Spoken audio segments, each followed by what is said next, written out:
한 사상가가 있었죠. 그는 감옥이라는 가장 절망적인 공간에서 미래를 위한 가장 강력한 생각들을 기록했습니다.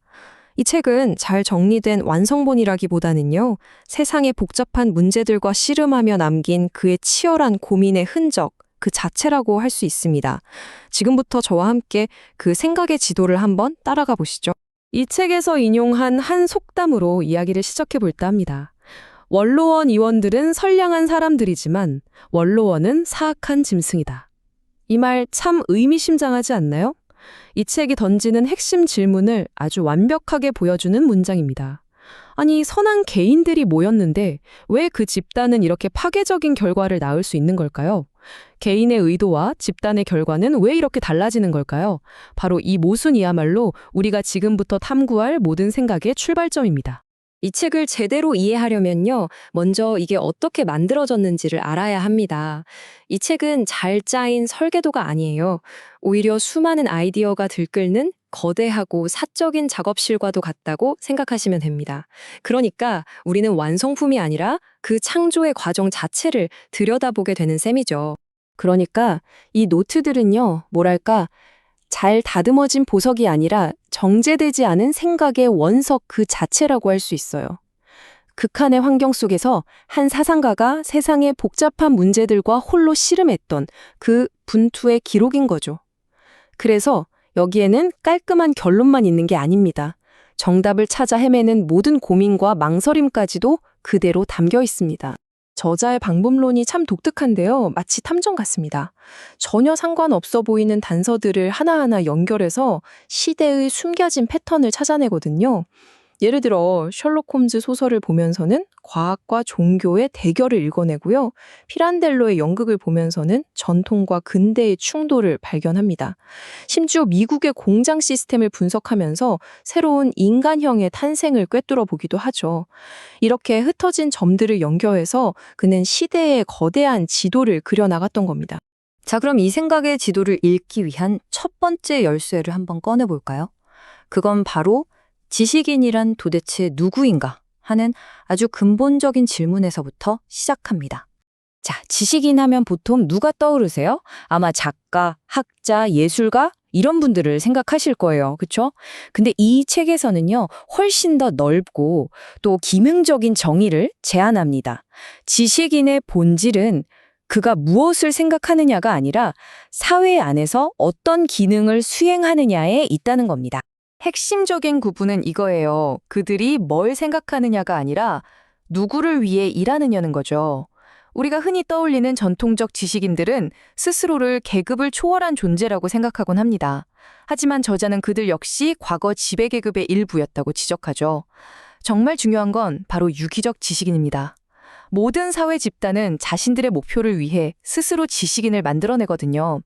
기업이 기술자나 경영 전문가를 만들어내는 것처럼 노동자 계급은 노조 조직가나 사상가를 만들어내는 거죠.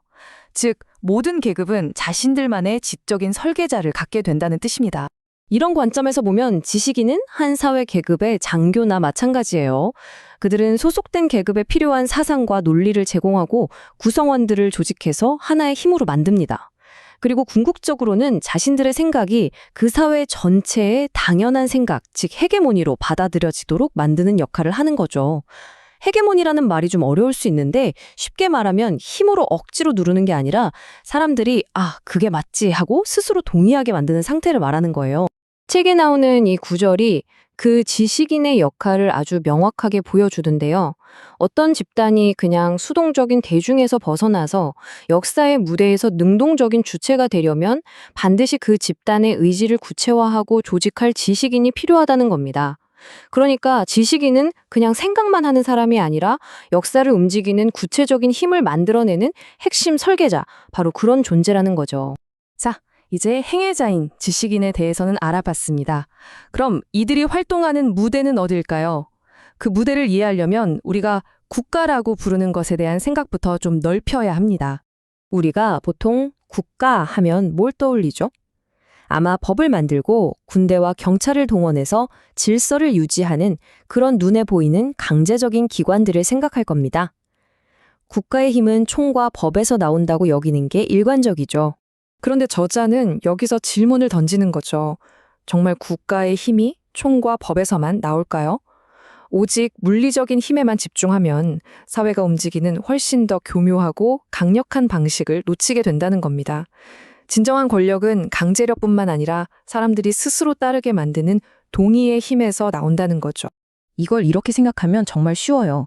정치 사회가 국가의 하드웨어, 즉 눈에 보이는 물리적인 강제 장치라면요. 시민 사회는 그 하드웨어를 움직이는 소프트웨어인 셈입니다. 사람들이 어떻게 행동해야 하는지를 안내하는 신념과 가치의 운영 체제 같은 거죠. 한번 생각해 보세요. 학교는 우리에게 올바른 시민의 태도를 가르치고 언론은 세상의 사건들을 특정한 관점으로 해석해서 전달하죠. 종교는 삶의 의미와 도덕적 규범을 제시하고요. 이런 시민사회의 기관들은 물리적인 강제 없이도 우리가 기존 질서에 자발적으로 동의하고 순응하도록 만듭니다. 노트에 직접 쓰인 이 문장이 저자의 통찰을 아주 잘 보여주는데요. 그는 다른 역사가의 글을 보면서 프랑스 역사의 중요한 순간들이 공식적인 정부가 아니라 기업가 단체나 군 참모부 같은 사적 조직에 의해 주도됐다는 점에 주목합니다. 바로 이 사적 조직들, 즉 시민사회야말로 국가 권력에 보이지 않는 핵심이고 앞에서 우리가 얘기했던 그 지식인들이 헤게모니를 차지하기 위해 싸우는 진짜 전쟁터라는 거죠. 만약 시민사회가 동의를 얻어내는 공간이라면 그 싸움이 가장 치열하게 벌어지는 주된 전쟁터는 바로 문화입니다. 이 사상가에게 문화는 그냥 즐기고 끝나는 게 아니에요. 모든 문화 창작물은 보이지 않는 이데올로기 전쟁터입니다. 우리가 무심코 보는 영화 한 편, 매일 흥얼거리는 노래 한 곡이 사실은 세상을 보는 특정한 방식을 우리 머릿속에 슬며시 심어놓고 있을지도 모른다는 거죠. 이 표를 보시면 저자의 분석 방식이 한눈에 들어오실 거예요. 셜록 홈즈와 브라운 신부의 대결. 이건 그냥 탐정들의 추리 싸움이 아닙니다. 그 이면에는 세상을 이성으로 파악 가능한 퍼즐로 보는 과학적 세계관과 인간사를 신비와 도덕의 영역으로 보는 종교적 세계관 사이에 충돌이 있는 거죠. 피란델로의 연극도 마찬가지입니다. 등장인물들의 갈등을 넘어서 고정된 진리가 있다는 전통 철학과 모든 것은 관계 속에서 변화한다는 근대 변증법이 대립하고 있는 겁니다. 심지어 공장 시스템조차 단순히 생산성을 높이는 기술이 아니라 인간을 기계에 맞춰 재구성하려는 거대한 사회적 기획으로 분석돼요.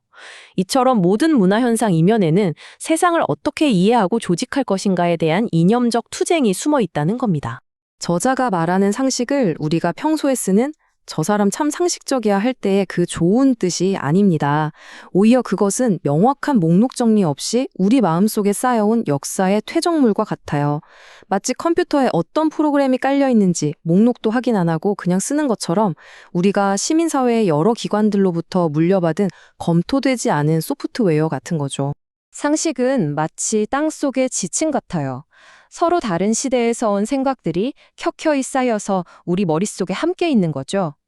우리는 종종 그 믿음들이 어디서 왔는지 또 서로 얼마나 모순되는지조차 모른 채 살아갑니다. 예를 들어볼까요?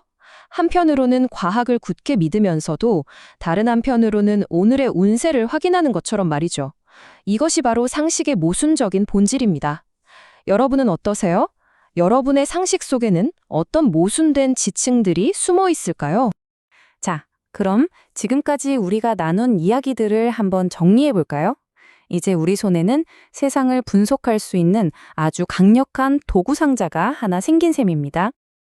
이 네 단계의 틀은 세상을 보는 새로운 렌즈라고 생각하시면 됩니다. 첫째, 누가 생각을 조직하는 지식인인지 찾아본다. 둘째, 눈에 보이는 정보를 넘어 동의를 만들어내는 시민사회를 분석한다.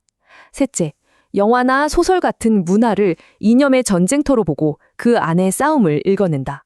그리고 마지막으로 우리가 당연하게 여기는 상식이 어떻게 여러 시대의 생각들로 겹겹이 쌓여 있는지 파헤쳐본다. 이 도구를 통해서 우리는 저자가 무엇을 생각했는지를 넘어서 그가 어떻게 세상을 분석했는지를 배울 수 있게 되는 거죠. 결국 궁극적인 결론은 이겁니다. 권력은 단지 총과 칼에만 있는 게 아니라는 것. 진짜 힘은요, 특정 사회 질서를 너무나 당연하고 자연스럽고 유일한 것처럼 보이게 만드는 이야기, 바로 그 이데올로기에 있습니다. 따라서 세상을 바꾸는 투쟁은 곧 새로운 이야기를 들려주기 위한 투쟁과도 같습니다. 이 사상가가 우리에게 남긴 가장 중요한 메시지는 아마 이것일 겁니다. 우리가 당연하게 여기는 상식에 끊임없이 질문을 던지고 지금과는 다른 세상을 상상할 수 있는 새로운 서사를 만들어내는 것. 바로 그 지적인 투쟁의 중요성 말입니다. 안토니오 그람시가 감옥에 갇혀 보낸 10여 년의 세월 동안 남긴 방대한 사유의 기록, 옥중수고에 대한 탐구를 계속 이어가 보겠습니다. 이 책은 처음부터 끝까지 체계적으로 쓰인 저서라기보다는 파시스트 정권의 검열을 피하기 위해 때로는 암호처럼 적어내려간 단편적인 메모와 성찰의 모음집에 가깝습니다. 하지만 바로 그 파편적인 글들 속에 20세기 사상 전체에 엄청난 영향을 미친 정말 놀랍도록 깊고 독창적인 통찰들이 숨겨져 있죠. 이번 시간에는 그람시의 사유를 따라서 문화가 어떻게 우리의 생각을 만들어가는지, 그리고 그 문화를 조직하는 사람들은 과연 누구인지, 더 나아가서 우리가 흔히 국가라고 부르는 것의 진짜 모습은 무엇이고 역사를 움직이는 힘은 어디에 있는지 한 걸음씩 차근차근 따라가 보도록 하겠습니다. 자, 그럼 먼저 그람시가 문화를 어떻게 바라보는지부터 시작해 볼까요? 그에게 문화는 단순히 우리가 여가 시간에 즐기는 오락이나 혹은 고상한 취미로서의 예술이 아니었습니다. 그에게 문화는 바로 눈에 보이지 않는 생각과 가치관, 즉 이데올로기가 서로의 영향력을 차지하기 위해 아주 치열하게 다투는 결정적인 전쟁터였습니다. 그람시는 여기서 아주 흥미로운 분석을 시작합니다. 바로 당시 대중들에게 엄청난 인기를 끌었던 탐정소설을 깊숙이 들여다보는 건데요. 그는 이 소설들을 그냥 재미있는 이야기로만 보지 않고 그 시대의 거대한 문화적, 사상적 갈등이 압축되어 나타나는 하나의 상징으로 읽어냅니다. 예를 들어 셜록 홈스를 한번 떠올려 보세요. 어떤 인물이죠? 발자국, 지문 같은 객관적인 증거와 냉철한 과학적 추론, 빈틈없는 논리를 통해서만 사건을 해결하잖아요. 이건 당시 영국을 중심으로 한 프로테스탄트 문화권에서 강조하던 과학주의와 합리주의 정신을 그대로 반영하는 겁니다. 그런데 G.K. 체스터턴이 창조한 브라운 신부는 전혀 다릅니다.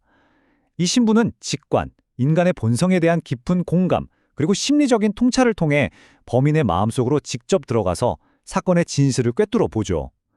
그럼시는 이걸 가톨릭적인 세계관, 다시 말해 과학만으로는 절대 다 설명할 수 없는 인간 영혼의 복잡한 영역을 옹호하는 일종의 변증문학으로 해석한 겁니다. 바로 이 질문이야말로 그람시 분석의 핵심이라고 할 수 있습니다. 그는 대중문화야말로 철학적이고 사회적인 흐름이 가장 묘묘하면서도 또 가장 강력하게 작용하는 공간이라고 봤어요. 대중의 무의식과 상식을 형성하는 곳이라는 거죠. 사람들은 탐정소설을 읽으면서 단순히 누가 범인일까 추리만 하는 게 아닙니다. 자신도 모르는 사이에 세상을 이해하는 두 가지 다른 방식, 즉 과학적 합리성의 세계와 종교적, 심리적 통찰의 세계 사이에 보이지 않는 팽팽한 긴장감을 경험하게 되는 거죠. 이것이 바로 문화 속에서 이데올로기가 작동하는 방식입니다. 그람시는 이런 문화 분석을 종교의 영역으로까지 확장합니다. 그는 개인의 양심과 자유로운 해석을 중요하게 생각해서 각자가 스스로 신앙을 만들어가는 경향이 강한 영국적인 프로테스탄트적인 종교관과 교회라는 거대한 집단적 권위와 수천 년의 전통을 통해 교리를 수동적으로 받아들이는 카톨릭적인 종교관을 아주 날카롭게 대조하죠. 영국인에게 국가의 독립과 종교의 독립은 때려야 뗄 수 없는 가치인 반면에 카톨릭에게 교회는 국경을 초월하는 보편적인 권위체입니다. 이처럼 문화와 종교관은 한 나라의 집단적인 성격과 정체성을 깊숙이 형성하는 근본적인 토대가 된다는 겁니다. 그럼시는 또 자신과 같은 시대를 살았던 이탈리아의 위대한 극작가 루이지 피란델로를 단순히 뛰어난 예술가가 아니라 굉장히 중요한 문화적 기능을 수행한 인물로 평가했습니다. 그에게 피란델로의 연극은 그냥 무대 위에서 벌어지는 공연 그 이상이었어요. 대중의 의식에 거대한 파장을 일으킨 하나의 철학적 사건과도 같았죠. 그람시가 보기에 피란델로의 희곡들은 하나의 철학적 투쟁을 무대 위에서 보여주는 것과 같았습니다. 그 투쟁이란 건 바로 서로 다른 진실들이 격렬하게 충돌하는 상황을 의미합니다. 한쪽에는 현실이란 복잡하고 여러 개의 얼굴을 가졌으며 보는 사람의 관점에 따라 얼마든지 다르게 해석될 수 있다는 근대 철학의 관점이 있습니다. 다른 한쪽에는 세상에는 단 하나의 객관적이고 변하지 않는 진실만이 존재한다는 전통적인 상식, 즉 아리스토텔레스와 카톨릭 철학에 깊이 뿌리내린 관점이 있죠. 피란델로의 인물들은 끊임없이 고뇌하잖아요. 진짜 나와 남들이 보는 나 사이에서 도대체 무엇이 진실이고 무엇이 환상인지 계속해서 질문을 던지죠. 그람시는 바로 이 지점에서 피란델로가 철학자들의 어려운 개념을 대중의 눈높이로 끌어내려 그들이 너무나 당연하게 여겼던 현실을 전혀 새로운 방식으로 보도록 만들었다고 분석합니다. 그람시의 옥중수고는 이처럼 날카롭고 번뜩이는 문화적 관찰들로 가득 차 있습니다. 먼저 대중소설을 한번 볼까요? 그는 아르센 유팽이나 팡토마스 같은 소설 속 주인공들이 어느 순간 작가의 통제를 벗어나서 대중의 상상 속에서는 작가보다 더 진짜 같은 인물로 살아 움직이는 현상을 포착합니다. 또 다른 흥미로운 비유는 공장의 효율성을 극대화하는 미국의 경영 방식, 테일러주의와 알렉산드르 듀마의 소설 삼총사를 대비시키는 겁니다. 그는 이걸 통해 기계 부품처럼 효율적으로 살아가야 하는 근대적인 인간의 조건과 그럼에도 불구하고 신념, 명예, 모험을 갈망하는 인간의 본성 사이에 깊은 모순을 드러내죠. 그리고 음악으로 넘어가면 애절한 사랑 노래의 멜로디가 어느 날 갑자기 노동자들의 투쟁가가 되거나 종교적인 찬송가가 정치적인 구호가 담긴 노래로 재사용되는 현상을 분석합니다. 이걸 통해서 문화적인 형식이라는 게 얼마나 유연하게 변형되고 또 완전히 새로운 의미를 담는 그릇으로 사용될 수 있는지를 보여주는 거죠. 그는 이 모든 일상적인 예술과 오락 속에서 더 깊은 사회적 의미를 끊임없이 찾아냈던 겁니다. 자, 그렇다면 이렇게나 중요한 문화는 대체 누가 만들고 누가 조직하는 걸까요? 여기서 그람시의 생각은 자연스럽게 지식인의 역할이라는 문제로 넘어가게 됩니다. 그람시는 고대의 이 이상적인 개념에서부터 논의를 시작하는데요. 이걸 현대 세계에 맞게 완전히 새롭게 재해석합니다. 플라톤에게 철학자는 이데아, 즉 절대적인 진리를 탐구하고 그 지혜로 국가의 방향을 제시하는 아주 특별한 존재였죠. 그람시는 바로 이 역할, 즉 사회의 방향을 제시하는 역할을 현대사회에서는 과연 누가 수행하는가? 이 질문을 던지는 겁니다. 그런데 그람시가 말하는 지식인은요, 우리가 흔히 생각하는 그런 사람들하고는 좀 다릅니다. 그냥 대학 강단에 서는 학자나 책상에 앉아 글을 쓰는 사람만을 뜻하는 게 아니라는 거죠. 그의 정의는 훨씬 더 넓고 포괄적입니다. 그들은 한 사회가 생각하는 방식을 형성하고 한 시계의 상식을 만들어내는 기능을 수행하는 모든 사람을 포함합니다. 학교의 교사, 신문의 언론인, 교회의 성직자, 영화감독이나 소설가 같은 예술가, 그리고 공장의 기술 전문가나 정부의 관료까지 사회의 이데올로기적 상부구조를 조직하고 유지하며 전파하는 이들 모두가 바로 근대의 지식인이라는 겁니다. 그렇기 때문에 지식인의 가장 주된 임무는 헤게모니를 만들어내는 겁니다. 헤게모니란 쉽게 말해서 물리적인 힘으로 억누르는 게 아니라 동의를 통해 지배하는 것을 의미합니다. 마치 유능한 선생님이 학생들에 강압하지 않고도 자발적으로 따르게 만드는 것처럼 말이죠. 지식인들은 특정 세계관과 가치관을 사회 전체의 보편적인 상식으로 만들어서 사람들이 그걸 너무나 당연하게 받아들이도록 만듭니다. 이렇게 되면 굳이 총이나 칼 같은 물리적인 강제력을 쓰지 않아도 사회적인 동의를 이끌어내고 자연스럽게 리더십을 확보할 수 있게 되는 것이죠. 하지만 그람시는 여기서 아주 중요한 경고를 하나 합니다. 자신들을 그저 시대를 초월한 위대한 전통의 계승자라고만 생각하는 지식인들은 종종 반동적이거나 현상 유지에 머물기 쉽다는 겁니다. 왜냐하면 그들은 새롭게 태동하는 사회 질서가 아니라 이미 낡아버린 과거의 사회 질서에 정신적으로 묶여 있기 때문이죠. 진정한 역사적 변화의 시기에는 기존의 지식인이 아니라 그 새로운 시대를 이해하고 그 시대의 열망을 조직할 수 있는 새로운 유기적 지식인이 필요하다고 그는 강조합니다. 여기서 유기적이라는 말은 새롭게 떠오르는 사회 계급과 함께 호흡하고 성장하면서 그들의 생각과 목소리를 대변해주는 그런 지식인을 의미합니다. 지식인에 대한 그람시의 이 독창적인 이론은 그의 사상에서 가장 유명하고 중요한 공원 중 하나로 꼽히는 개념으로 우리를 이끕니다. 바로 국가가 실제로 무엇인지에 대한 급진적인 재해석이죠. 그는 작가 다니엘 알레비가 지적한 하나의 역설적인 상황에서 논의를 시작합니다. 공식적인 정부, 그러니까 선거로 선출된 의회나 행정부는 종종 역사의 흐름을 주도하기보다는 뒤늦게 따라가는 것처럼 보인다는 거죠. 오히려 눈에 잘 보이지 않는 기업, 군대 참모본부, 언론사 같은 사적인 조직들이 실제 역사를 움직이는 진짜 힘처럼 보인다는 겁니다. 그람시는 도대체 왜 이런 일이 벌어지는지 이 역설을 설명하고자 했습니다. 바로 여기서 그람시는 정말 획기적인 그야말로 판을 바꾸는 정의를 내놓습니다. 우리가 흔히 국가라고 생각하는 것은 사실 국가의 일부에 불과하다는 겁니다. 그에 따르면 국가는 단지 정부, 군대, 경찰 같은 눈에 보이는 통치 기구만을 의미하는 게 아닙니다. 국가는 우리의 삶을 형성하는 공적인 제도와 사적인 제도를 모두 포함하는 총체입니다. 그는 국가를 크게 두 부분으로 나누는데요. 하나는 강제력을 행사하는 정치사회이고 다른 하나는 동의를 만들어내는 시민사회입니다. 그 차이는 명확합니다.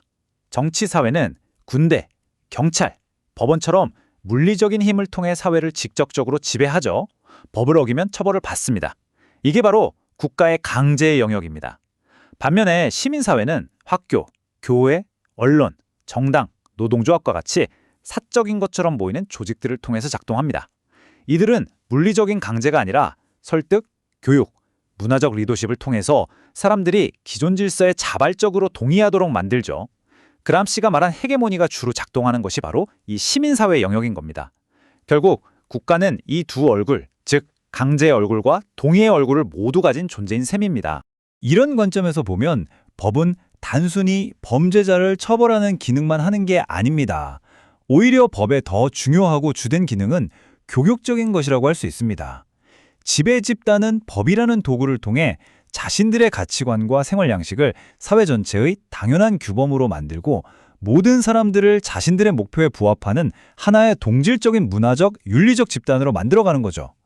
이를 통해 그들의 리더십, 즉 헤게모니는 더욱 단단해지는 겁니다. 국가에 대한 이러한 확장된 시각은 이제 우리의 마지막 주제로 자연스럽게 이어집니다. 바로 그람시가 역사적 변화의 과정 그 자체를 어떻게 이해했는지에 대한 문제입니다. 화면에 보이는 이 숫자를 한번 보시죠. 909,750. 이게 뭘까요? 이게 바로 1920년대 이탈리아 사람이 1인당 1년 동안 섭취할 수 있었던 총 칼로리입니다. 그런데 이 수치가 얼마나 심각한 것이었냐면 당시 프랑스, 영국, 미국 같은 나라들보다 현저히 낮았을 뿐만 아니라 영양학자들이 인간이 생존하는 데 필요하다고 설정한 최소한의 기준치에도 미치지 못하는 것이었습니다. 그람시에게 이 숫자는 그냥 단순한 통계 자료가 아니었습니다. 이것은 국가의 부와 생산력을 빨아먹는 기생적인 계급들 때문에 사회 구조 전체가 얼마나 심각한 부담을 지고 있는지를 보여주는 고통스러운 물리적 증거였죠. 그는 바로 이처럼 구체적이고 물질적인 현실, 다시 말해 사람들의 배고픔 속에서 역사를 움직이는 동력을 찾으려고 했습니다. 배고픔은 추상적인 개념이 아니라 사회 구조의 모순이 인간의 몸에 직접적으로 새겨지는 가장 적나라한 현실이니까요. 그는 역사가 단순히 어제보다 나은 오늘, 오늘보다 나은 내일로 쭉 나아가는 선형적인 행진이 아니라고 주장합니다.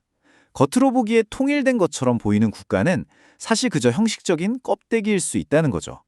그리고 때로는 억압받는 피지배 계급이 자신들의 새로운 역사적 순간을 쟁취하고 더 진보된 형태의 통일성을 만들기 위해서 바로 그 낡은 형식적 통일성을 깨트려야 할 필요가 있다고 말합니다. 마치 낡은 건물을 부수고 더 튼튼한 새 건물을 짓는 것처럼 말이죠. 역사는 이처럼 끊임없는 투쟁과 파괴, 그리고 새로운 창조의 과정이라는 겁니다. 그람시의 관점에서 진정한 정치가는 아무것도 없는 허공에서 무언가를 만들어내는 마법사가 아닙니다. 그는 사회에 이미 존재하는 여러 힘들의 관계, 즉 보수적인 힘과 진보적인 힘, 과거의 잔재와 미래의 가능성을 정확하게 이해하고 그 힘들을 조직해서 잠재적인 당위를 구체적인 역사적 현실로 바꾸는 사람입니다. 다시 말해 현실을 고정된 것으로 보지 않고 끊임없이 변화하는 힘들의 균형 상태로 파악하는 거죠. 그리고 자신의 의지를 그 현실에 적용해서 진보적인 힘이 승리하도록 새로운 균형을 만들어내는 것. 그것이 바로 정치인의 과업이라는 겁니다. 이 모든 논의는 우리를 그의 가장 심오한 결론 중 하나로 이끕니다. 그것은 바로 영원하고 변치 않는 인간 본성 같은 것은 없다는 것입니다. 인간은 시대를 초월해서 고정된 존재가 아니라는 거죠. 그람시는 고정된 인간 본성을 부정함으로써 인류가 끊임없이 되어가는 과정, 즉 생성의 과정에 있다고 말합니다. 우리가 우리를 둘러싼 사회적 관계들, 즉 세계를 변화시킬 때 우리 자신도 계속해서 변한다는 것이죠. 그렇다면 우리에게는 어떤 가능성이 열리는 걸까요? 역사 속에서 우리 자신의 역할은 과연 무엇일까요? 이 질문은 그람시가 옥중에서 우리에게 던지는 여전히 살아있는 질문입니다. 파시스트 감옥의 차가운 독방, 그곳에서 안토니오 그람시는 펜을 들었습니다. 공강은 시시각각 나빠지고 검열관의 감시를 피해야 하는 그야말로 극한의 상황이었죠. 이런 환경 속에서 그는 하나의 완성된 책이 아니라 머릿속을 스쳐가는 수많은 생각의 조각들을 노트에 쏟아냈습니다. 오늘 우리는 이 책 옥중수고에 담긴 그 지성의 파편들을 다시 한번 조심스럽게 맞춰보면서 그의 거대한 사상체계 그 다음 단계로 함께 들어가 보려고 합니다. 맞습니다. 이 책은 잘 다듬어진 완성품을 전시하는 공간이 아니에요. 오히려 아이디어가 태어나고 서로 부딪히고 또 새롭게 다듬어지는 아주 역동적인 과정, 그 자체를 우리에게 보여주는 작업실과도 같죠. 이제 우리는 그람시라는 이름의 건축가가 과연 어떤 도구로 세상을 해체하고 또 재조립하는지 보기 위해서 그의 작업실 가장 깊숙한 곳으로 들어가 보겠습니다. 그 시작점은 바로 우리 생각의 가장 근본적인 재료, 그 토대를 탐색하는 것에서부터 출발합니다. 그람시는 아주 근본적인 질문에서부터 생각을 펼쳐나갑니다. 우리는 매일 무언가를 믿고 판단하고 또 행동하며 살아가죠. 그렇다면 우리가 가지고 있는 그 믿음과 판단의 원재료는 대체 무엇일까요? 그리고 그 재료들은 어떤 과정을 거쳐서 지금의 모습으로 우리 안에 자리 잡게 된 걸까요? 그람시는 이 선언으로 논의의 문을 엽니다. 조금은 도발적으로 들릴 수도 있겠네요. 여기서 그가 말하는 철학자는 우리가 흔히 생각하는 상아탑에 틀어박힌 전문 사상가만을 의미하는 게 아닙니다. 우리 모두가 일상생활에서 쓰는 언어, 우리가 너무나 당연하게 여기는 행동들, 우리가 가진 신념들 속에 이미 세계를 바라보는 특정한 관점, 다시 말해 하나의 철학이 녹아있다는 뜻입니다.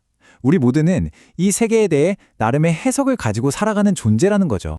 자, 이 질문이 그람시의 생각을 한 단계 더 깊은 곳으로 우리를 이끌어갑니다.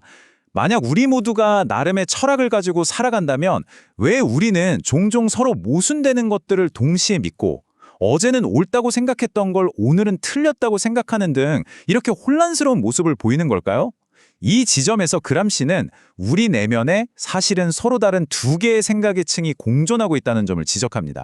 그는 상식과 양식이라는 두 가지 개념을 통해서 이 두 가지 사유 방식을 설명합니다. 상식은 말이죠.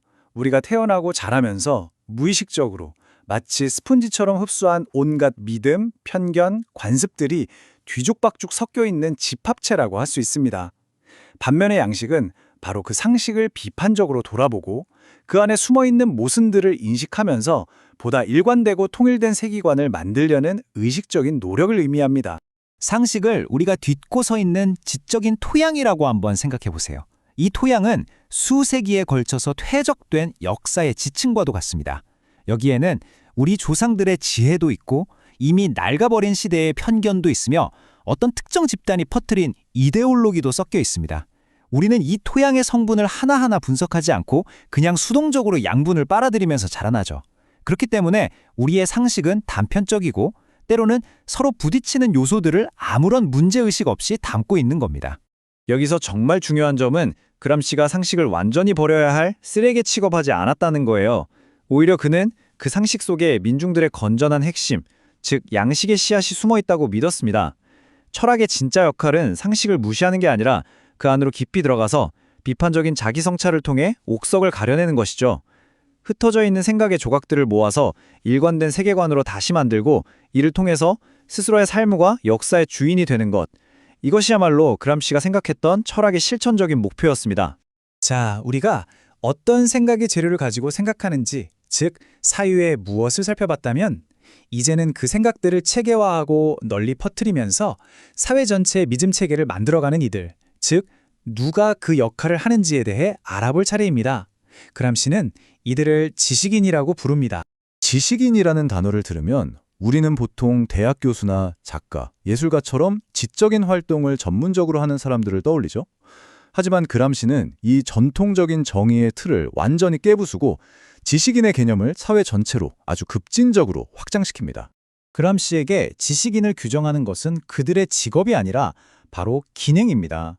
사회의 어떤 영역에서 사람들을 조직하고 특정한 세계관을 전파하면서 사회적인 동질성을 만들어내는 기능을 수행하는 사람이라면 그 누구든 지식인이라는 거죠. 성직자는 신자들을 종교적으로 조직하고 교사는 학생들을 교육적으로 조직하며 공장의 기술자와 관리자는 노동자들을 생산 과정 속으로 조직합니다. 이들 모두가 각자의 영역에서 이데올로기를 생산하고 퍼뜨리는 아주 중요한 역할을 수행하는 지식인인 셈입니다. 더 나아가 그람시는 지식인을 전통적 지식인과 유기적 지식인으로 구분합니다. 전통적 지식인은 성직자나 법률가처럼 아주 오랜 역사를 거치면서 특정 계급과는 분리된 독립적인 집단이라는 의식을 가진 이들을 말합니다. 반면에 유기적 지식인은 어떤 특정 사회 계급이 발전하고 성장함에 따라 그 내부에서 함께 생겨난 지식인입니다. 예를 들어 자본가 계급이 성장하면서 자신들의 이익을 대변해줄 경제학자, 기술자, 경영 전문가를 필요로 했던 것처럼 말이죠. 이 유기적 지식인의 역할은 정말 중요합니다. 그들은 자신들에 속한 계급이 막연하게 느끼는 감정이나 경제적인 이해관계를 명확한 언어와 논리로 체계화시켜줍니다. 이를 통해서 그 계급의 동질성을 부여하고 자신들의 존재를 역사적으로 정당화하며 다른 집단에 맞서서 권력을 얻고 또 유지하기 위한 전략을 제시하죠. 다시 말해서 유기적 지식인은 한 계급의 머리이자 목소리인 셈입니다. 자, 이제 생각의 재료인 상식과 생각의 건축가인 지식인에 대해 알아봤습니다. 그렇다면 이 건축가들은 어떤 거대한 구조물 안에서 활동하는 걸까요? 그람시는 그 구조물을 국가라고 부르는데요. 우리가 흔히 생각하는 것보다 훨씬 더 복합적이고 강력한 방식으로 국가라는 개념을 새롭게 정의합니다. 그람시는 국가를 단순히 정부, 군대, 경찰, 법원 같은 통치기구의 합으로만 보는 좁은 시각을 비판합니다. 만약 국가가 그런 강제력의 집합체일 뿐이라면 왜 대다수의 사람들은 일상에서 강압을 느끼지 않으면서도 기꺼이 국가의 질서에 복종하는 걸까요? 그는 이러한 분석의 오류가 국가의 또 다른 아주 중요한 얼굴을 보지 못하게 만든다고 주장합니다. 그람시는 국가를 정치사회와 시민사회가 결합된 통합국가로 파악합니다. 정치사회가 법과 물리적인 힘으로 지배하는 국가의 철권이라면 시민사회는 학교, 종교, 언론, 문화 같은 소위 사적 영역에서 동의와 설득을 통해 지배하는 국가의 부드러운 손입니다. 지배는 총칼만으로는 유지될 수 없죠. 진정한 지배는 지배받는 사람들이 그 지배를 당연하고 자연스러운 것으로 받아들이게 만들 때 비로소 완성됩니다. 권력은 이처럼 짐승의 힘과 인간의 설득력을 모두 갖춘 켄타우로스와 같은 존재라는 겁니다. 바로 이 부드러운 손이 작동하는 방식, 즉 동의를 통해서 지배하는 과정을 그람시는 헤게모니라고 불렀습니다. 헤게모니는 지배계급의 특수한 이익이 마치 사회 전체의 보편적인 이익인 것처럼 보이게 만드는 문화적, 도덕적 리더십입니다. 헤게모니가 성공적으로 구축된 사회에서 사람들은 강요에 의해서가 아니라 자발적으로 지배 질서에 복종하게 됩니다. 이것이야말로 권력의 가장 교묘하고도 강력한 메커니즘이죠. 이런 이론들이 다소 추상적으로 들릴 수도 있습니다. 그래서 그람시는 자신의 이론을 구체화하기 위해 당대의 대중문화를 아주 예리한 분석의 도마 위에 올려놓습니다. 그는 문화를 단순히 휴식이나 오락거리로 보지 않았어요. 그에게 문화는 보이지 않는 이데올로기들이 아주 치열하게 격돌하는 전쟁터였습니다. 그 한 예로 그람시는 당대 유럽에서 엄청난 인기를 끌었던 추리소설이라는 장르에 주목합니다. 그는 사람들이 무심코 즐기는 이 이야기들 속에서 서로 다른 세계관이 어떻게 충돌하고 경쟁하는지를 정확히 포착해냈습니다. 그는 아서 코난 도일의 셜록 홈즈와 G.K. 체스터턴의 브라운 신부를 비교 분석합니다. 셜록 홈즈는 냉철한 관찰과 과학적인 추론, 즉 합리주의의 힘으로 모든 사건을 해결하죠. 이것은 근대적이고 세속적인 프로테스탄트적 세계관을 반영합니다. 반면에 브라운 신부는 범죄자의 심리를 꿰뚫어보는 직관과 인간 본성에 대한 깊은 이해를 통해서 진실에 도달하죠. 이것은 과학 만능주의에 맞서서 가톨릭적인 가치를 홍보하려는 변증론적인 시도입니다. 이처럼 한낱 추리소설 속 두 탐정의 대결은 사실상 근대사회의 주도권을 둘러싼 과학과 종교, 두 거대한 세계관의 대리전이었던 셈입니다. 그람시는 또한 종교가 어떻게 한 국가의 문화와 국민성을 형성하고 또 반대로 그것에 어떻게 영향을 받는지에 주목했습니다. 종교는 시민사회 안에서 헤게모니를 구축하는 아주 강력한 도구이기 때문입니다. 그는 여러 사례를 통해서 이걸 보여줍니다. 로마 교황청의 권위에 저항하면서 독자적인 국교회를 세운 영국의 역사 속에서 권위에 복종하기보다는 스스로 신과 직접 관계를 맺으려는 치열한 개인주의적 신앙이 어떻게 국민성으로 자리 잡았는지를 분석하죠. 또한 중세 프란체스코의 운동을 현실 정치에서는 패배했던 이들이 종교를 통해서 도덕적인 우위를 점하려고 했던 대응으로 해석하기도 합니다. 나아가 인도에 파견된 예수회가 힌두교의 교리와 철학을 깊이 연구해서 인도의 지식인 계층부터 설득하려고 했던 전략은 헤게모니를 얻기 위해서는 그 사회의 유기적 지식인을 먼저 장악해야 한다는 원리를 정확히 꿰뚫어 본 사례로 제시됩니다. 마지막으로 그람시는 언론, 즉 저널리즘의 역할에 주목합니다. 그는 언론을 단순히 사실을 전달하는 중립적인 창문으로 보지 않았습니다. 오히려 여론을 형성하고 때로는 특정 방향으로 이끄는 헤게모니 투쟁의 핵심적인 선수로 분석했습니다. 그는 특히 대중의 감정을 자극하는 선정적인 황색 언론과 당시 신기술이었던 라디오의 힘을 정확히 간파했습니다. 이러한 미디어는 이성적인 토론 과정을 건너뛰고 대중에게 직접적으로 공포나 열광 같은 격렬한 감정을 주입할 수 있죠. 이를 통해서 여론을 단기간에 조작해서 선거 결과를 바꾸는 등 정치적인 목적을 달성할 수 있게 됩니다. 이는 결국 국민의 실제 삶과는 동떨어진 채 미디어에 의해 만들어진 여론이 정치를 좌우하게 되는 위험한 상황으로 이어진다고 그는 이미 그때 경고하고 있었습니다. 지금까지 우리는 사상, 지식인, 국가, 문화에 대한 그람시의 분석을 따라왔습니다. 하지만 그람시는 이 모든 상부 구조가 결코 허공에 떠 있는 게 아니라고 강조합니다. 이 모든 논의는 결국 사람들이 먹고 사는 문제, 즉 삶의 물질적 조건이라는 단단한 토대 위에 세워져 있습니다.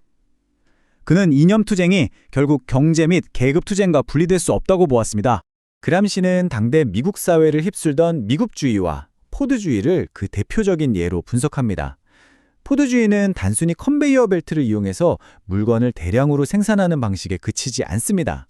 그것은 새로운 인간형과 새로운 사회를 창조하려는 거대한 프로젝트였습니다. 노동자들에게 높은 임금을 주는 대신 그들의 사생활까지 통제하면서 술과 도박을 금하고 규율 잡힌 생활을 강요했죠. 이건 생산에 최적화된 새로운 유형의 노동자를 만들기 위함이었습니다. 동시에 높은 임금을 받은 노동자들은 자신들이 만든 자동차를 구매하는 소비자가 됨으로써 자본주의 시스템의 안정적인 일부로 편입되었습니다. 그람시는 경제 위기의 원인을 단순히 시장이 안 좋아서 혹은 개인이 도덕적으로 해이해져서라고 보지 않았습니다. 그는 사회 내부에 부를 실제로 생산하는 생산적인 집단과 생산에는 기여하지 않으면서 부를 착취하는 기생적인 집단 사이의 갈등에서 그 근본 원인을 찾았습니다. 노동자와 기술자, 기업가들이 만들어낸 사회적 부를 지대나 이자 수입에 의존하는 계층이 과도하게 가져갈 때 경제는 위기에 처한다고 본 것입니다. 여기 아주 차갑고도 무거운 숫자가 하나 있습니다. 909만 7,500. 이게 무엇을 의미할까요?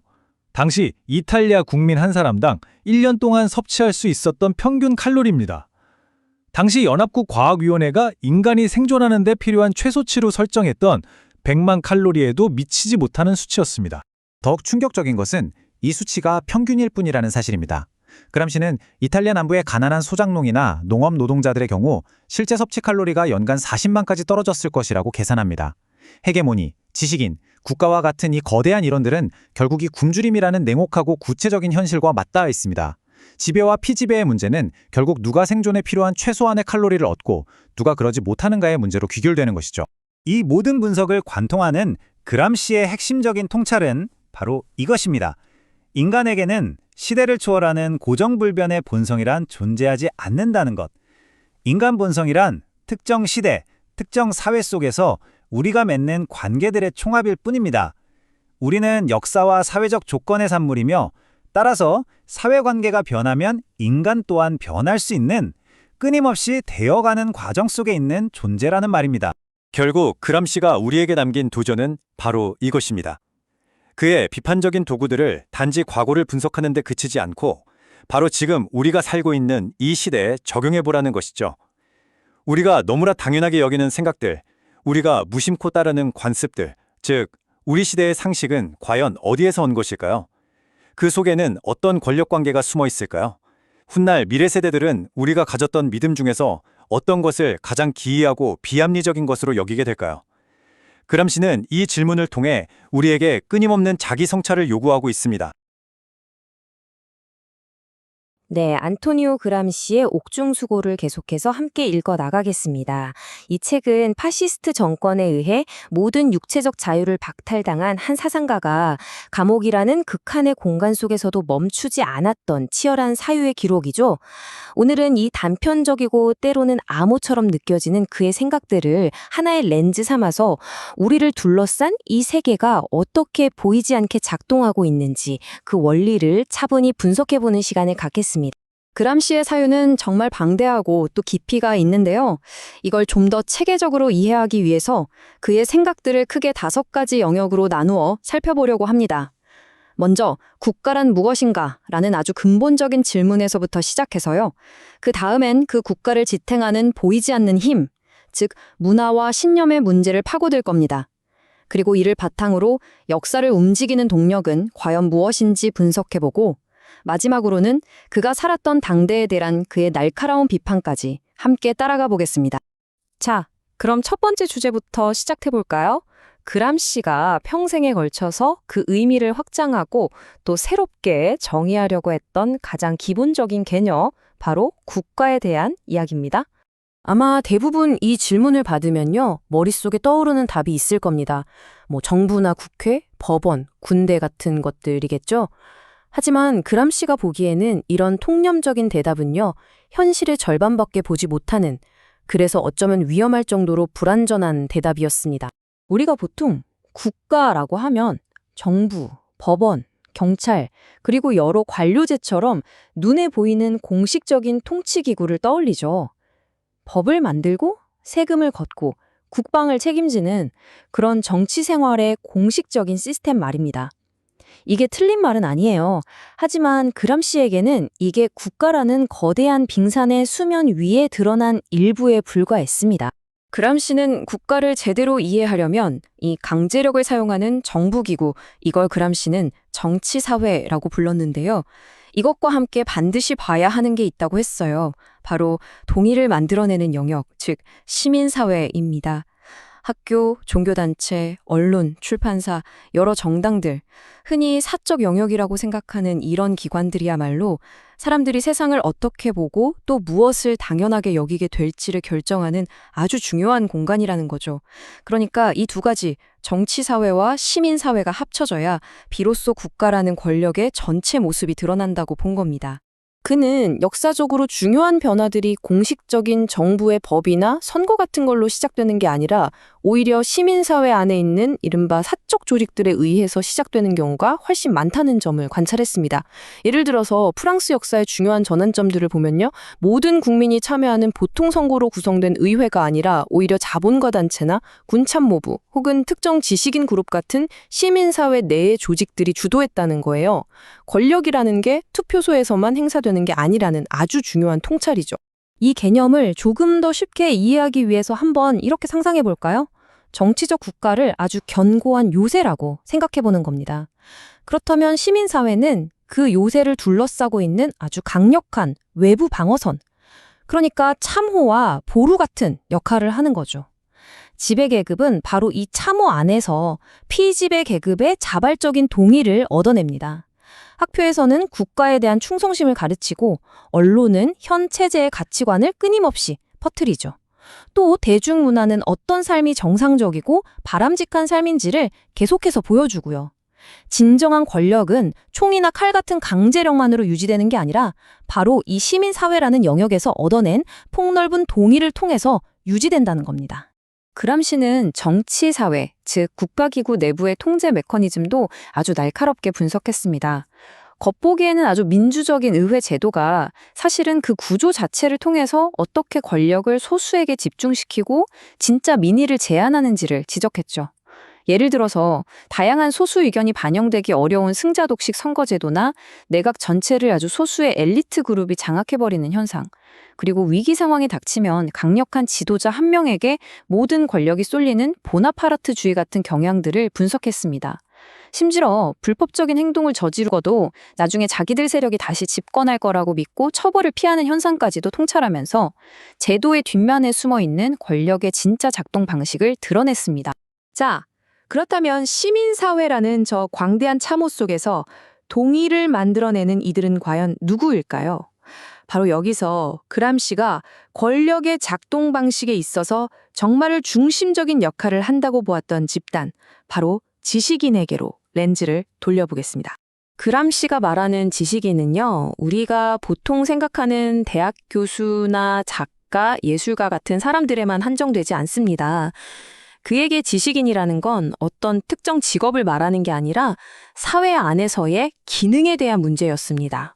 지식인이란 사회의 조직가들입니다. 그들은 특정 사회 계급에게 하나의 통일된 정체성과 세계관, 그리고 목적의식을 불어넣어주는 사상을 만들고 전파하는 사람들이죠. 그러니까 단순히 경제적 이익을 공유하는 집단에 불과했던 어떤 계급이 스스로를 역사적인 주체로 인식하고 사회 전체 속에서 자신들의 역할과 사명이 무엇인지를 깨닫게 만드는 기능, 바로 그 기능을 수행하는 모든 이들이 지식인이라는 겁니다. 그는 역사 속에서 새로운 계급이 어떻게 떠오르는지에 대한 과정을 아주 명확하게 봤습니다. 한 계급이 경제적으로 성장하는 것만으로는 부족하다는 거죠. 그 계급은 자신들의 경험과 열망을 대변하고 또 그걸 이론으로 만들어낼 수 있는 자신들만의 지식인, 그람시는 이걸 유기적 지식인이라고 불렀는데요. 이들을 만들어내야만 한다는 겁니다. 이들을 통해서 기존의 지배적인 문화와 가치관에 맞서 싸우고 궁극적으로 사회 전체 헤게모니, 즉 주도권을 장악할 수 있는 새로운 문화를 발전시켜야 한다는 것이죠. 이러한 문화적 투쟁, 그러니까 헤게모니를 둘러싼 보이지 않는 전쟁을 이해하기 위해서 그람시는 정말 모든 것을 분석의 대상으로 삼았습니다. 아주 고상한 철학에서부터 가장 대중적인 오락에 이르기까지 말이죠. 그에게는 이 세상에 의미 없는 문화현상이란 없었던 겁니다. 이 슬라이드가 정말 흥미로운 지점인데요. 그는 탐정소설을 그냥 재미로 읽는 오락거리로 보지 않았습니다. 오히려 당대의 가장 날카로운 이데올로기적 갈등이 벌어지는 하나의 전쟁터로 본 거죠. 셜록 홈즈의 냉철한 과학적 방법론과 브라운 신부의 심리적인 직관, 이 둘의 대조가 그걸 아주 잘 보여줍니다. 홈즈가 이성과 경험적 증거를 중시하는 프로테스탄트적인 과학주의 세계관을 대표한다면 브라운 신부는 인간의 내면과 신앙의 논리를 통해서 진실에 접근하는 카톨릭적인 세계관을 변호하고 상징한다는 겁니다. 그는 권력관계와 시대정신이라는 것이 아르셀 류팽 같은 연재소설이나 당시에 유행하던 대중가요, 신문의 논조처럼 아주 평범한 사람들이 매일 접하는 모든 문화 형태 속에 고스란히 드러난다고 믿었습니다. 그는 이런 대중적인 문화 산물들을 분석함으로써 사람들이 무의식적으로 세상을 어떻게 생각하고 무엇을 욕망하는지, 다시 말해 한 시대의 지배적인 가치관과 헤게모니를 읽어낼 수 있다고 본 것이죠. 자, 이처럼 문화가 헤게모니를 둘러싼 전쟁터라면 그 전쟁터의 지형이나 날씨를 결정하는 건 과연 무엇일까요? 이 질문은 자연스럽게 우리 삶을 지배하는 바로 그 신념의 구조를 검토하는 것으로 이어집니다. 그람시는 이것을 아주 비판적인 시선으로 분석했습니다. 그람시는 우리가 진실이라고 굳게 믿는 것들의 원천이 아주 복잡하고 때로는 서로 모순된다는 점에 매료되었습니다. 그는 우리의 머릿속 자체가 하나의 거대한 역사적 퇴적층이라고 생각했습니다. 그는 영국 사회에 대한 한 관찰을 아주 흥미롭게 주목했는데요. 이 인용문은 극도로 개인주의적이고 사적인 종교를 향하는 경향을 보여주죠. 특히 교황 같은 외국의 권위에 저항해온 역사적 맥락이 그 배경에 깔려 있습니다. 이것은 신념이라는 아주 개인적인 영역조차도 어떻게 사회적, 역사적 맥락 속에서 형성되는지를 보여주는 아주 흥미로운 사례라고 할 수 있습니다. 여기서 그람시는 아주 중요한 구분을 합니다. 바로 양식과 상식의 구분인데요. 양식이 현실의 문제점을 비판적으로 인식하고 그것을 바꾸기 위해 일관되게 생각하는 능력이라면 그가 본 상식은 과거 시대의 지배 이데올로기가 남겨놓은 온갖 편견과 모순들이 뒤죽박죽 섞여 있는 혼돈스러운 잡통사니에 가까웠습니다. 그리고 바로 이 상식이 우리를 현실에 안주하게 만드는 족쇄가 될 때가 많다고 보았죠. 상식이라는 건 말이죠. 우리 마음속에 층층이 쌓여있는 역사의 퇴적물 같은 겁니다. 그 안에는 고대 철학자의 생각 한 조각도 있고 할머니에게 들었던 민간신앙도 있고 신문에서 본 틀에 박힌 문구, 종교 시간에 배운 교리 같은 것들이 아무런 내적 일관성도 없이 마구 뒤섞여 있습니다. 이것이 바로 우리가 무심코 원래 그런 거야 라든지 당연한 거 아니야? 라고 여기는 생각들의 실체인 것이죠. 그람시는 제도화된 신념 체계가 어떻게 경직될 수 있는지도 비판했습니다. 예를 들어서 그는 교황의 회칙을 당대의 문제에 대한 살아있는 응답이 아니라 과거의 인용문 파일에서 필요한 부분을 그저 짜깁기해서 교리의 영원한 연속성만을 기계적으로 주장하는 아주 차가운 문서로 보았습니다. 이것은 신념이라는 것이 어떻게 권위와 전통이라는 이름으로 현실과의 연결고리를 잃고 화석화될 수 있는지를 보여주는 예라고 할 수 있습니다. 자, 지금까지 우리가 살펴본 국가, 문화, 신념에 대한 이 분석 도구들을 가지고요. 그람시는 이제 역사 그 자체를 해부하기 시작합니다. 그는 단순히 사건의 나열을 넘어서 그 사건들을 움직이는 더 깊은 힘을 찾고자 했습니다. 그는 역사를 몇몇 위대한 개인들의 결단이나 혹은 우연한 사건들의 연속으로 보는 관점을 거부했습니다. 그는 항상 그 표면 아래에서 사회 전체를 움직이는 구조적인 원인, 그리고 계급 간의 힘관계를 탐구했습니다. 그는 자신의 분석을 증명하기 위해서 1차 세계대전 중에 이탈리아군이 겪었던 아주 재앙적인 패배, 바로 카포레토 전투를 분석의 대상으로 삼았습니다. 당시 많은 사람들은 이 패배를 그냥 단순한 군사적 불운이나 지휘관의 실수 정도로 치부 있습니다. 하지만 그람시는 이게 아주 위험한 단순화라고 주장했죠. 이 패배는 군사적인 문제를 넘어서서 당시 이탈리아 지배계급이 국민적 통합을 이뤄내는데 실패했다는 더 깊은 정치적, 사회적 취약성을 드러낸 사건이라는 겁니다. 이 근본적인 원인을 외면하는 것은 미래에 더 큰 위기를 스스로 불러오는 일이라고 경고했던 것이죠. 이러한 역사 분석은 그의 가장 유명한 개념 중 하나인 기동전과 진지전의 구분으로 이어집니다. 기동전이 국가 권력을 직접 타격하는 빠르고 결정적인 공격, 말하자면 혁명적 봉기 같은 것이라면, 진지전은 시민사회라는 아주 복잡한 참호선 안에서 벌어지는 길고 끈질긴 투쟁을 의미합니다. 그람시는 특히 서유럽처럼 시민사회가 아주 두텁게 발달한 곳에서는 국가라는 요새를 직접 공격하는 기동전만으로는 결코 승리할 수 없다고 봤습니다. 학교, 언론, 문화 등 사회의 모든 영역에서 문화적, 이데올로기적 우위를 점하기 위한 장기적인 진지전이 필수적이라고 본 것이죠. 그는 이러한 역사적 분석을 전 세계적으로 적용하기도 했습니다. 예를 들어 수세기에 걸쳐서 유럽 역사에서 러시아의 역할이 어떻게 변해왔는지를 개괄하는데요. 초기에는 아시아 유목민으로부터 유럽을 지키는 방병 역할을 하다가 19세기에는 유럽 전역의 혁명운동을 억압하는 반동의 보루가 되었고, 마침내 1917년 혁명 이후에는 전 세계의 질서를 뒤흔드는 변혁의 힘으로 등장하는 그 역동적인 과정을 분석한 겁니다. 자, 이제 마지막으로 그람시는 자신이 가진 모든 분석의 렌즈를 그가 살았던 시대, 즉 새롭게 떠오르던 자본주의의 모습과 그 문화에 돌려서 오늘날 우리가 들어도 여전히 섬뜩할 정도로 유효한 아주 날카로운 비판들을 제시했습니다. 그는 포드 자동차의 컨베이어 벨트 시스템으로 대표되는 미국의 새로운 대량 생산 방식, 즉 포드주의를 진지하게 분석한 최초의 유럽 사상가 중 한 명이었습니다. 그는 이걸 단순히 생산 기술의 혁신 정도로 본 게 아니라 인간의 삶 전체를 재편하는 새로운 문명이라고 통찰했던 거죠. 그는 포드주의가 가져온 엉청한 효율성을 인정하면서도 그 인간적인 대가에 대해서는 깊이 우려했습니다. 노동 과정을 극도로 합리화하고 기계화하는 것이 결국 인간을 기계의 부속품으로 만들고 삶의 의미와 모험 정신을 앗아갈 수 있다고 본 겁니다. 그는 생산성의 극대화가 오히려 인간의 정신을 황폐하게 만들고 깊은 사회적 불안을 낳을 수 있다고 경고했습니다. 경제 위기를 분석할 때도 그는 표면적인 숫자를 넘어 그 구조를 들여다봤습니다. 그는 사회에 부를 생산하는데 아무런 기여도 하지 않으면서 국민소득의 막대한 부분을 흡수하는 기생적인 사회계층의 존재를 지적했습니다.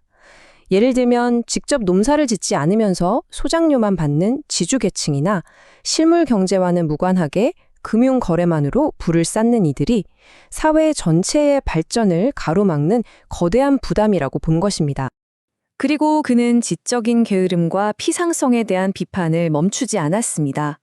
현실과는 동떨어진 채로 이 자료 저 자료를 짜깁기 해서 피상적인 이론을 만드는 지식인을 로리아니즘이라고 비판했고요. 대중의 삶과 투쟁을 능소적으로 대하는 반동적인 지식인들을 브레시아니 신부의 조파들이라는 딱지로 불렀습니다. 이는 지식인이란 반드시 사회적 현실에 깊이 뿌리내려야 한다는 그의 확고한 신념을 보여주는 대목입니다. 그람시의 분석은 우리에게 이처럼 아주 심오한 질문을 남깁니다. 이 질문은 우리가 선거나 정책 같은 공식적인 정치를 넘어서서 우리가 숨쉬는 공기처럼 당연하게 여기는 모든 동의의 구조, 그 자체를 근본적으로 검토하도록 도전합니다. 진정한 변화는 법률을 바꾸거나 정부를 교체하는 것만으로는 충분하지 않으며 우리가 세상을 보고 이해하는 방식, 즉 우리의 상식을 바꾸는 길고 지난한 투쟁으로부터 시작되어야 한다는 것을 그의 사유는 우리에게 말해주고 있습니다. 안토니오 그람시의 옥중수고에 대한 탐구를 시작합니다. 감옥이라는 극심한 제약 속에서 탄생한 이 사상들은 오늘날 우리가 힘을 이해하는 방식을 근본적으로 바꾸어 놓았습니다. 어떻게 보이지 않는 권력이 우리의 일상을 지배하는지 그 심오한 통찰을 함께 따라가 보겠습니다. 이 책은 처음부터 끝까지 하나의 이야기로 쭉 이어지는 그런 종류의 책이 아닙니다. 오히려 거대한 사상의 모자이크 같다고 할 수 있죠. 파시스트 정권하의 감옥, 정말 어둡고 혹독한 환경에서 그가 써내려간 노트들을 엮은 것이기 때문이에요. 그래서 정치나 역사 같은 무거운 주제부터 대중문학에 이르기까지 정말 방대한 영역을 넘나들면서 생각을 펼쳐놓습니다. 그야말로 한 지식인의 위대한 탐험 기록이라고 할 수 있겠습니다. 이 거대한 지적 세계를 여행하기 위해서 우리는 5가지의 큰 길을 따라가 보려고 합니다. 문화에서 출발해서 국가, 경제, 역사, 그리고 마지막으로 철학으로 이어지는 여정인데요. 이 길을 따라가다 보면 언뜻 흩어져 보이는 그의 생각들이 사실은 얼마나 긴밀하게 연결되어 있는지, 그리고 어떻게 권력이라는 하나의 거대한 그림을 완성해 나가는지를 발견하실 수 있을 겁니다. 자, 첫 번째 여정은 바로 문화입니다. 그람시는 권력이라는 게 단순히 법이나 경찰력처럼 눈에 보이는 힘에만 있는 게 아니라고 봤어요. 그보다 훨씬 더 깊고 어떻게 보면 더 은밀한 곳, 바로 우리 일상의 문화 속에서 작동한다고 생각했죠.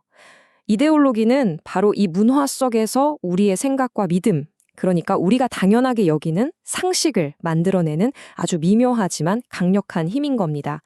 예를 들어 그람시는 피란델로 같은 극작가를 그냥 예술가로만 보지 않았습니다.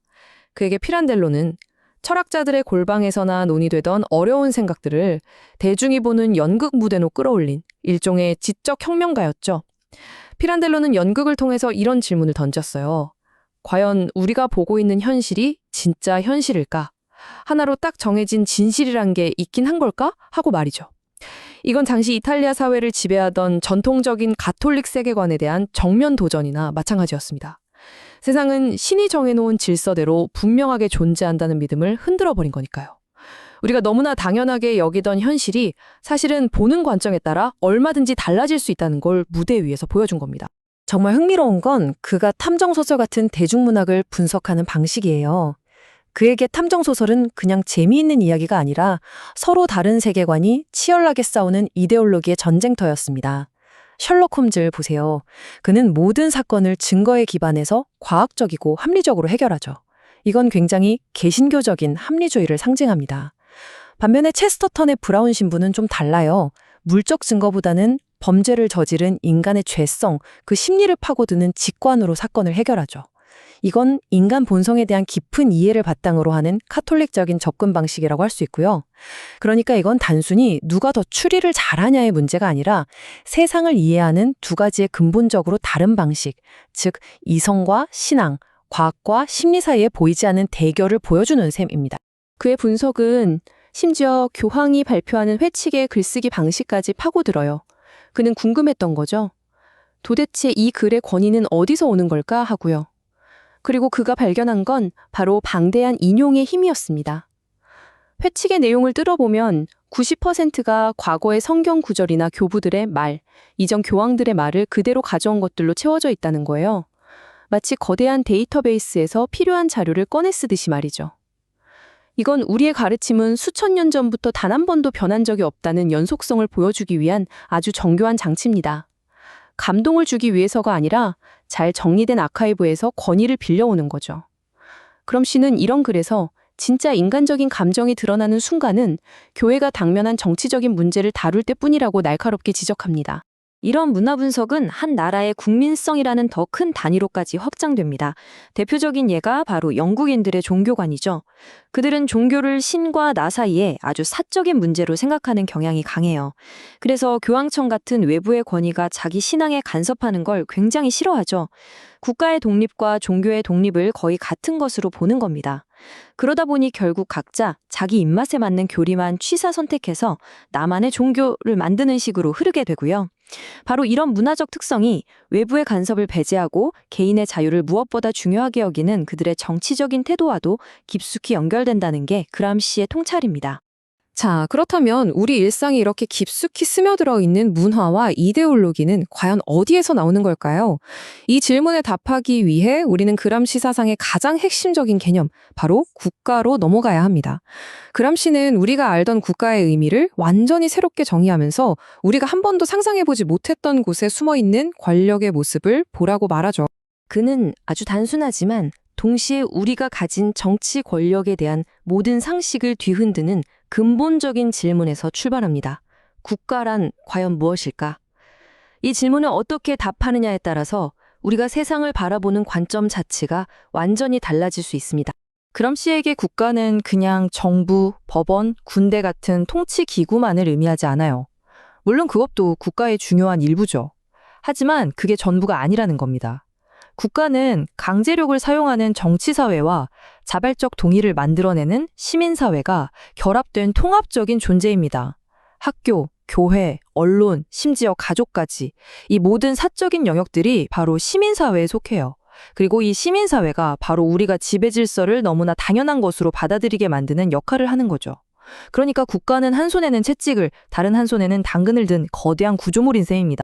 이 부분을 잘 보여주는 예가 프랑스 역사에 있습니다. 역사가 다니엘 알레비가 관찰한 바에 따르면 프랑스 역사의 흐름을 바꾼 정말 중요한 결정들은 사실 의회 같은 공식적인 정치기구가 아니라 자본가들의 단체나 군 참모본부 같은 소위 사적인 조직들에서 내려졌다는 거예요. 이들은 공식적인 정부 조직은 아니지만 실제로는 국가의 질서를 유지하고 나아갈 방향을 결정하는 핵심적인 힘을 행사했던 거죠. 이게 바로 국가가 단순한 정부 기구를 훨씬 뛰어넘는 복합적인 실체라는 그람시의 주장을 아주 잘 보여주는 사례라고 할 수 있습니다. 그는 원로원 의원 개개인은 선량한 사람이지만 원로원이라는 집단은 사악한 짐승이다 라는 로마 시대의 속담을 인용합니다. 집단 행동의 역설을 보여주는 말이죠. 혼자 있을 땐 선량한 사람도 군중 속에 섞이면 개인적인 책임감 같은 건 사라지고 혼자서는 결코 하지 않았을 끔찍한 결정에 동참하게 된다는 겁니다.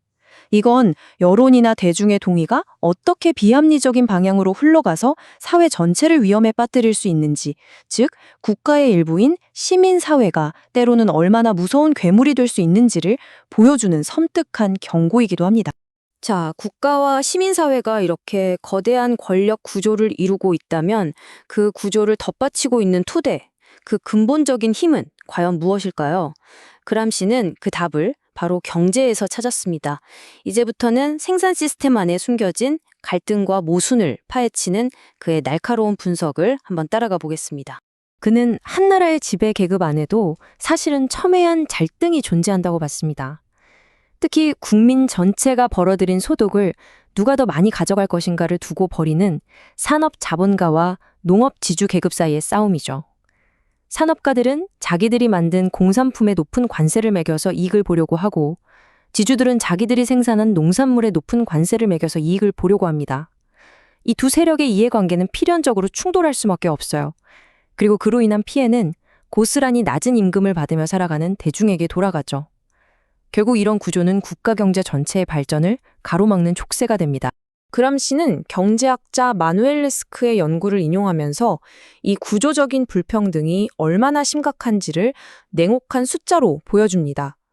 바로 산업 노동자 1명이 만들어내는 생산 가치가 농업 노동자 5명이 만들어내는 가치와 맞먹는다는 거예요.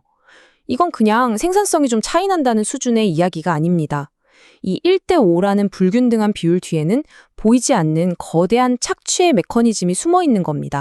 여기서 핵심은 이 불균형이 단지 한 나라 안에서의 계급 갈등으로만 그치지 않는다는 점입니다. 이건 국가와 국가 사이에서도 똑같이 작동해요. 산업국가는 농업국가와의 무역을 통해서 본질적으로 자기들이 투입한 것보다 훨씬 더 많은 노동의 가치를 가져가게 됩니다. 이게 바로 국제관계의 근본적인 불평등을 만들어내는 구조죠. 총이나 칼 같은 물리적인 폭력 없이도 무역이라는 아주 평화로워 보이는 시스템을 통해서도 얼마든지 착취가 가능하다는 것을 보여주는 대목입니다. 그람시는 경제 위기의 원인을 분석할 때 사람들이 너무 낭비해서와 같은 단순한 도덕적인 팥으로 돌리는 걸 거부합니다. 대신 그는 문제의 근원이 사회구조 자체에 있다고 봤어요. 마치 몸속의 암세포처럼 생산에는 아무런 기여도 하지 않으면서 사회 전체의 부를 엄청나게 빨아들이는 기생계층이 커지는 게 진짜 문제라는 거죠. 예를 들면 실물경제와는 상관없이 돈놀이만 하는 과도한 금융자본가나 불로소득자들이요.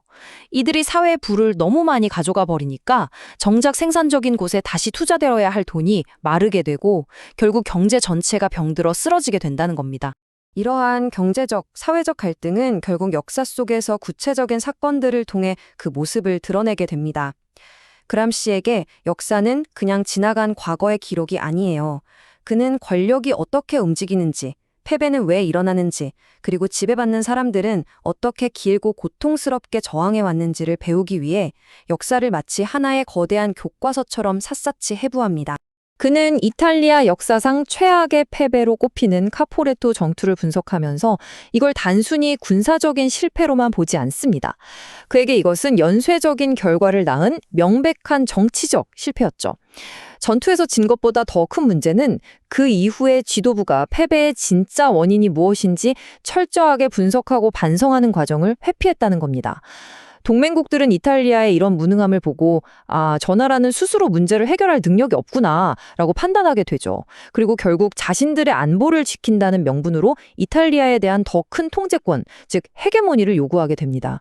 이렇게 하나의 군사적 패배는 국제적인 권력관계의 재편이라는 훨씬 더 큰 정치적 결과로 이어지게 되는 겁니다. 그는 시선을 더 먼 과거인 중세시대로 돌리기도 합니다. 당시 거대한 교회의 권력에 맞섰던 민중들의 서로 다른 저항 방식을 비교하죠. 발도파처럼 조직을 만들고 무기를 들고 직접 싸우려 했던 사람들도 있었지만 성 프란체스코처럼 모든 소유를 버리고 극단적인 가난과 평화를 선택한 사람들도 있었습니다. 얼핏 보면 프란체스코의 방식은 굉장히 무력해 보이죠. 하지만 사실은 폭력적이고 부패한 권력 앞에서 이것이 진짜 인간다운 삶의 모습이다 라고 자신의 삶 전체로 보여주는 그 어떤 무력 저항보다도 강력한 도덕적 저항이었던 셈입니다. 이런 역사적 고찰은 그람시로 하여금 진보란 과연 무엇인가라는 아주 근본적인 질문을 던지게 만듭니다. 한번 생각해 보세요. 만약 지배받는 사람들이 자기들만의 새로운 역사를 쓰기 위해서 지배 계급이 만들어 놓은 억압적인 통일 국가를 깨부수는 것 말고는 다른 방법이 없다면 과연 그 파괴 행위를 반동적이라고, 즉 역사를 거스르는 행동이라고 비난할 수 있을까요? 그람시는 오히려 그 억압의 사슬을 끊어내는 것이야말로 진정한 의미의 역사적 진보일 수 있다고 아주 도발적인 질문을 던지는 겁니다. 자, 이렇게 문화, 국가, 경제, 역사를 가로지르는 긴 분석의 여정 끝에 우리는 마침내 그람시 사상의 심장부라고 할 수 있는 곳에 도착했습니다. 바로 철학입니다. 하지만 여기서 말하는 철학은 그냥 책상에 앉아서 하는 어려운 생각놀이가 아니에요. 우리의 아주 평범한 일상적인 생각과 우리가 현실에서 하는 구체적인 정치적 행동이 어떻게 서로 연결되어 있는지에 대한 근본적인 탐구입니다. 그는 아주 도발적인 선언으로 이 논의를 시작합니다. 바로 모든 인간은 철학자다라는 말이죠. 이게 무슨 뜻일까요?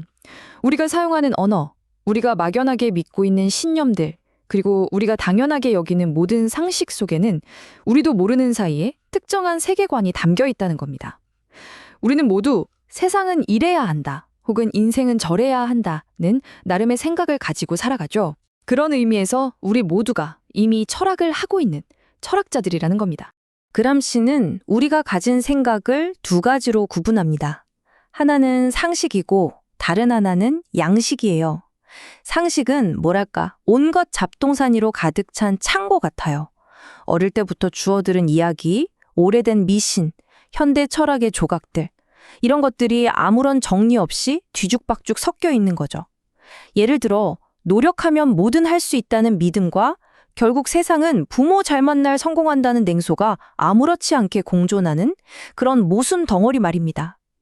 철학의 역할은 바로 이 혼란스러운 상식의 창고를 비판적으로 정리해서 일관되고 논리적인 체계를 갖춘 양식, 즉 나만의 단단한 세계관을 만들어내는 데 있습니다. 그렇기 때문에 가장 결정적으로 중요한 것은 바로 이론과 실천의 통일, 그가 프락시스라고 부른 것입니다. 어떤 철학이 아무리 훌륭해도 그것이 우리의 실제 삶을 바꾸는 행동으로 이어지지 않으면 그건 공허한 말장난에 불과하죠. 반대로 세계에 대한 명확한 이해 없이 무작정 행동하는 것 또한 맹목적일 수밖에 없습니다. 생각은 행동을 이끌고 그 행동은 다시 우리의 생각을 더 깊고 풍부하게 만들어주죠. 이 끊임없는 상호작용, 이것이 바로 프락시스의 핵심입니다. 그리고 바로 이 지점에서 그람시가 생각하는 지식인의 진정한 역할이 드러납니다. 그에게 지식인은 저 높은 곳에서 세상을 내려다보며 비평이나 하는 관찰자가 아니에요. 그들은 대중 속으로 직접 들어가 사람들의 흩어지고 모순적인 상식을 비판적이고 일관된 양식으로 벼려내는 일을 돕는 조직가입니다. 사람들이 스스로 자신의 처지를 깨닫고 역사의 구경꾼이 아니라 주체로서 행동할 수 있도록 돕는 것, 그것이 바로 지식인의 진정한 임무인 거죠. 그람시의 사상은 우리에게 명쾌하고 쉬운 답을 주지 않습니다. 대신 훨씬 더 근본적이고 심오한 도전을 던지죠. 만약 생각하는 것이 곧 행동하는 것이고 우리가 세상을 이해하는 그 순간부터 이미 세상을 변화시키기 시작한 것이라면 세상을 더 명확하게 볼 수 있는 도구를 손에 쥔 우리는 그 이후에 무엇을 해야 할까요? 이 질문에 대한 책임은 과연 누구에게 있는 걸까요? 그의 사상은 결국 이렇게 우리 각자의 실천적이고 정치적인 책임에 대한 물음으로 다시 돌아옵니다.